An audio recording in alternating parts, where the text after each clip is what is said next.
நவ கிரகங்களின் அசுர குரு என போற்றப்படுபவர் சுக்கிர பகவான். வாழ்க்கையில் மகிழ்ச்சி, சந்தோஷம், இன்பம் ஆகியவை இன்றி அமையாதது. இத்தகைய மகிழ்ச்சி, சந்தோஷம், மனைவி, குடும்ப வாழ்க்கை ஆகியவற்றை அமைத்து கொடுக்கக்கூடியவர் சுக்கிர பகவான். களத்திர காரகன் என திருநாமம் கொண்டவர். லட்சுமி தேவியை அதி தேவதையாக கொண்டவர். ஒருவருடைய ஜாதகத்தில் சுக்கிர பகவான் வலுத்திருக்க வேண்டும். ஜாதகத்தில் இவருடைய சேர்க்கையும் நன்றாக இருக்க வேண்டும். இல்லை என்றால் பலவிதமான பாதிப்புகள் ஏற்படும். குறிப்பாக சனி பகவான், ராகு பகவானுடன் சுக்கிர சேர்க்கை ஏற்பட்டால் அந்த ஜாதகரின் இல்லற வாழ்க்கை சிறப்பாக அமையாது. பல பாதிப்புகள் ஏற்படும். சுப கிரகங்களில் பார்வை இருந்தால் மட்டுமே பாதிப்புகள் சற்றே குறையும். நவ கிரகங்களில் அதிக ஆண்டுகள் தசையாக கொண்டவர் சுக்கிர பகவான். மொத்தம் 20 ஆண்டுகள். அவ்வாறு சுக்கிர பகவான் ஒருவரின் ஜாதகத்தில் மத்தின்ப வயதில் வந்து பலமாக இருந்துவிட்டால் அந்த 20 வருடமும் அவர் குபேர சம்பத்துக்களை அடைவார். லட்சுமி யோகத்தை முழுமையாக அடைவார். அப்பேற்பட்ட சுக்கிர பகவான் மே மாதம் 19ஆம் தேதி, அதாவது வைகாசி மாதம் 6ஆம் தேதி மேசமனையில் இருந்து ரிஷபமனைக்கு இடப்பெயர்ச்சி ஆகிறார். தனது சொந்த வீட்டில் அமர்ந்து ஆட்சி பலம் பெறுகிறார். குருவோடு சேர்க்கை, சூரியனோடு சேர்க்கை, புதனோடு சேர்க்கை என இந்த பெயர்ச்சியில் ஏற்படுகிறது. மே மாதம் 19ஆம் தேதி முதல் ஜூன் மாதம் 12ஆம் தேதி வரை 24 நாட்கள் சுக்கிர பகவான் ரிஷபராசியில் சஞ்சாரம் செய்ய இருக்கின்றார். இந்த பெயர்ச்சியால் பெண்களே அதிக அளவில் நன்மைகள் அடைய போகின்றனர். ஆசைப்பட்ட ஆடை ஆபரணங்களை வாங்கி குவிப்பீர்கள். அடைபடாத கடனை அடைத்து நிம்மதி அடைவீர்கள். அடையில் உள்ள பொருட்களை மீட்க அரிதான காலகட்டம் இதுவாகும். இனி உங்கள் ராசிக்கான பலன் என்ன என்பதனை பற்றி காண்போம். தைரியம், தன்னம்பிக்கை, துணிச்சல் கொண்ட மேசராசி அன்பர்களே, உங்களுக்கு சுக்கிர பகவான் ராசிக்கு 2ஆம் இடம் மற்றும் 7ஆம் இடத்திற்கு அதிபதி. ராசியில் அமர்ந்திருந்த சுக்கிர பகவான் தற்போது அவருடைய ராசிக்கு சென்று அமர்ந்துள்ளார். உங்கள் ராசியில் இருந்து 2ஆம் இடமான ரிஷபத்திற்கு சென்று ஆட்சி பலத்துடன் அமர்ந்துள்ளார். இது சிறப்பான அமைப்பாகும். பொதுவாக 2ஆம் இடத்தில் சுக்கிரன் அமர்வது யோகம் என்றால், உங்களுக்கு 2ஆம் இடத்தில் சுக்கிரன் ஆட்சி பெற்று அமர்வது மேலும் சிறப்பாகும். அது மட்டும் இல்லாமல் தனக்காரகன் என்று சொல்லப்படும் குரு பகவானும் 2ஆம் இடத்தில் இருப்பது 2 மடங்கு யோக பலத்தை அளிக்கும்.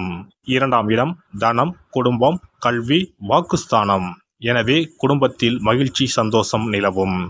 சுபகாரியங்கள் நடக்கக்கூடிய அமைப்பு உள்ளதால் இந்த காலகட்டத்தில் அதற்குண்டான முயற்சிகளில் தைரியமாக இறங்கலாம். பொருளாதார ரீதியாக முன்னேற்றம் ஏற்படும். சரியான முதலீடுகளால் லாபம் இரட்டிப்பாகும். குடும்பத்தில் நிலவி வந்த குழப்பம் தீர்வு பெற்று இனிமையான சூழல் நிலவும்.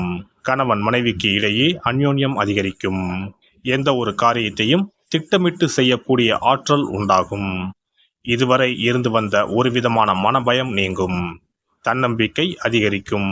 பேசும் வார்த்தையில் இனிமையும் பண்பும் பணிவும் ஏற்படும். பேச்சாலே எந்த காரியத்தையும் செய்து முடிக்கும் வாக்கு வன்மை உண்டாகும். எனவே தொழில் வியாபாரத்தில் உள்ளவர்களுக்கு நல்ல ஒரு பலனை தரப்போகிறார் சுக்கிர பகவான். இந்த 24 நாட்களில் உங்கள் தொழிலில் பல மாற்றங்களை உருவாக்கி உயர்ந்த இடத்தை தரப்போகிறார். குடும்பத்தில் மகிழ்ச்சி நிலவுவதால் மனதில் எந்த ஒரு குழப்பமும் இன்றி தொழிலில் சுறுசுறுப்பாக செயல்பட்டு வெற்றி காண்பீர்கள். எந்த ஒரு முயற்சியிலும் வெற்றி உண்டாகும்.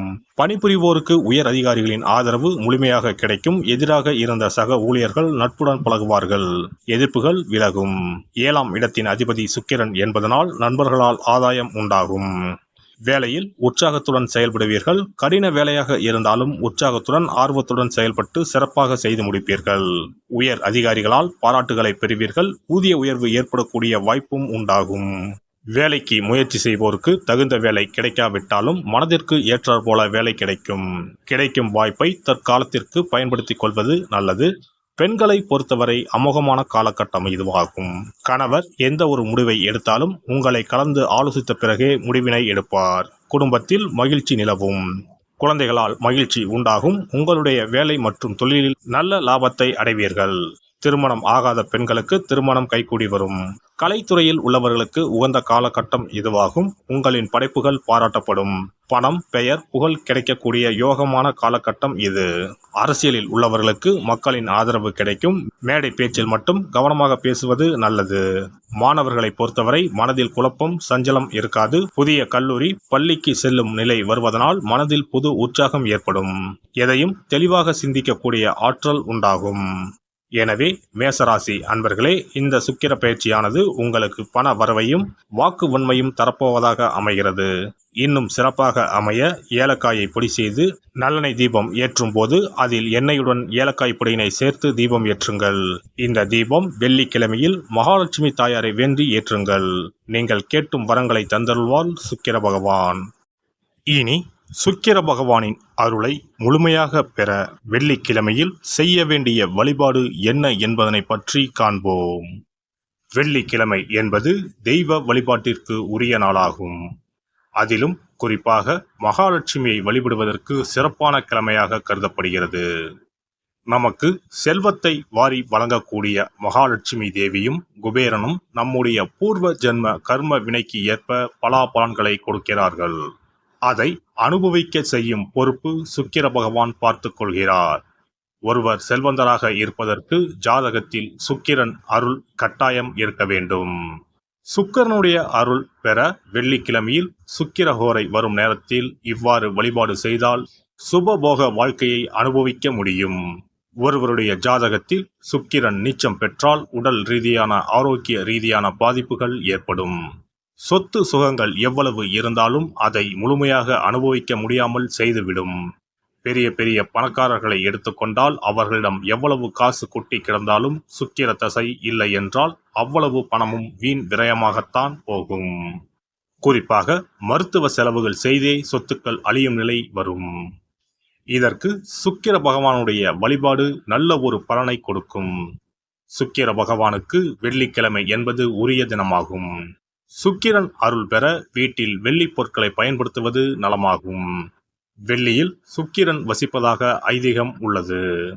வெள்ளி பொருட்கள் கொண்டு பூஜை செய்தால் சகல சௌபாக்கியங்களும் உண்டாகும். சுக்கிர வழிபாடு செய்ய நினைப்பவர்கள் காலை 6 மணி முதல் 7 மணி வரையிலான காலம் சுக்கிரஹோரை ஆகும். அதனை தவறவிட்டால் மதியம் 1 மணி முதல் 2 மணி வரை சுக்கிரஹோரை நிகழ்கின்றது. அதையும் தவறவிட்டால் இரவு 8 மணி முதல் 9 மணி வரையிலான சுக்கிரஹோரை நேரத்தில் வழிபாடுகள் செய்து பயன்பெறலாம். இவற்றில் காலை 6 மணி முதல் 7 மணி வரையிலான முதல் சுக்கிரஹோரையில் சுக்கிர வழிபாடு செய்வது சிறப்பான பலன்களை கொடுக்கும்.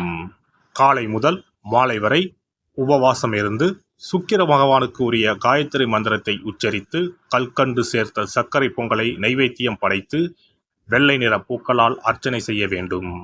சுக்கிர தசை நடப்பவர்களும் சுக்கிரன் நீச்சம் பெற்ற ஜாதகக்காரர்களும் இந்த வழிபாடு செய்வது சிறப்பான பலன்களை கொடுக்கும்.